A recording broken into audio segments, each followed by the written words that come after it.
Hey, Jonathan here. We've got a question from Design Build Solutions, and it is, thanks, Jonathan. Is your use of advice retainers different from a design retainer, or have you moved away from that model altogether?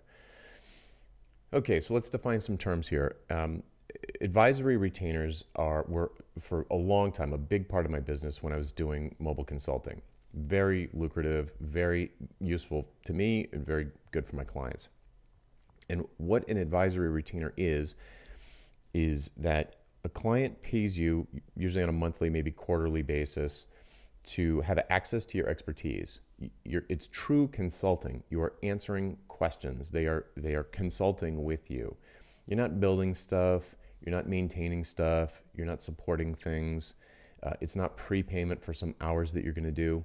It's an insurance policy that they pay every month to help ensure that they are making the right decisions during some tumultuous time or during some risky project. It's usually they're usually doing something that they have to do right now, and it's really important that they get it right the first time. And they want to hedge their bets by paying an expert in the space to help them make sure that the project is going to be a success the first time. So that to me, that's the sort of prototypical advisory retainer. You're not building anything. You're just giving it. You're making yourself available to answer questions. Now, the next part of the question is is it different from a design retainer? And I think the word design here is a little vague. So, designers do lots of different things. It's not all design, in my opinion, or maybe that's an overstatement. It's not that it's not design. It's certainly at different, the design is happening at very different levels, let's put it like that. So if you are, let's say you're going to design the user experience for some new application, the next Uber or something, and up front you're going to design the whole user journey, the workflow, the everything from the sign up process through to the onboarding, to the free trial, to the conversion to customer, to blah, blah, blah, blah, blah. It could be that whole marketing flow, or it could be that whole sales flow. It could be the user experience of the application itself. It could be the design of the back-end infrastructure, the architecture of the whole thing, like how's it going to scale, how are we going to do disaster recovery, what happens if it fails over. There's so many, like that high-level design, that early stage kind of foundational design. To me, that's more valuable. Let's put it like that. That's more valuable than design way farther down the downstream from there, where you're like kerning letters. I mean, that's still a design activity, but it's not going to have the same impact as like deciding what the thing should do, or like who the customer is, or, that sort of big picture stuff that happens early. And then downstream, you're just like kerning letters or whatever, like tweaking a color. Those things are not, they're not important, but they're nowhere near going to have the same effect as like setting up a system architecture for a startup that needs to scale to $100 million in sales a year. It's just completely different level.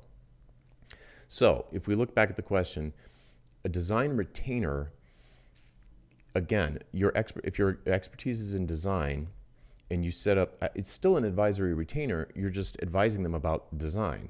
So it's not that you're not executing stuff. You're not creating a style. I mean, maybe you would create a style guide no, not really. It's just straight advice. So like design retainer, it would be like, we've got a big design team, we've got 40 designers and 80 developers or 100 developers, and we're working on this big release of a new product. What was that? I think it was FreshBooks. They had FreshBooks, and they designed a sort of a different name, a FreshBooks 2, but it was a completely different name, completely built from scratch. They sold it as an independent thing. They got their own customers, and then they're like, guess what? This is FreshBooks 2. And then they just sort of flipped it over. That was a huge undertaking.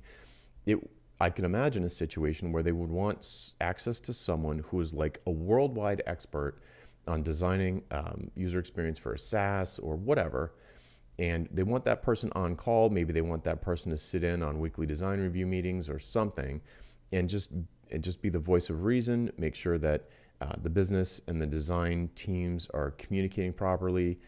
Make sure that everything's on track to meet the ultimate goal, which is user satisfaction measured across these 3 metrics.